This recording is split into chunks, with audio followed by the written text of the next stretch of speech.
അല്ല 3-3.5 ഏക്കർ നീണ്ടു കിടക്കുന്നതാണ് ശശിയേട്ടൻ്റെ ഈ സാമ്രാജ്യം. തണുപ്പെന്ന് പറഞ്ഞാൽ അസഹ്യ തണുപ്പ്, ചെറിയ ചാറ്റൽ മഴ, കൂടെ ഈ മഞ്ഞ്, കോടമഞ്ഞ്, ഒരു തണുത്ത കാറ്റും, ഇതെല്ലാം കൂടി വീശുമ്പോൾ നല്ല ചൂട് കാപ്പി. ഓഹോ ശശിയേട്ടാ, ഓ ഗുഡ് മോർണിംഗ്. ഇതിന് മാറ്റമില്ലേ കോടയ്ക്ക്? ഓരോ ദിവസം ഓരോ പോലെ ആണോ? പക്ഷെ ഇത് അസാധ്യം. പൊതുവെ ഡിസംബർ ആകുമ്പോൾ ഒന്നിനും കടുക്കൂല്ലേ? ഡിസംബർ ഇനി ഇത് ഒരു 2-3 മാസം അങ്ങനെ തന്നെ. ആ നമ്മളതാ കുതിര അല്ല, ഇതൊക്കെ നാട്ടുകാരുന്നാണോ?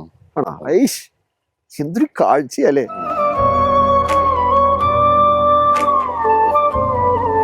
പണ്ടൊരു ശബരി വർക്കിലാന്നോ മറ്റേ ആൾപ്പുള്ളിയുടെ കണ്ടിട്ടുള്ളതാണ്. അന്ന് വിചാരിച്ചിട്ടുള്ള ഇവിടെ വരണം, അന്ന് നോട്ട് വെച്ച് ഇവിടെ വരണം. പക്ഷെ വേറെ മൂടില്ലേ, ബൈക്ക് ഓടിച്ച് വരണം എന്നുള്ളതായിരുന്നു. അങ്ങനെ ബൈക്ക് ഓടിച്ച് ഉനിയും പിടിച്ച് ഒരു ദിവസം അങ്ങോട്ട് വന്നു.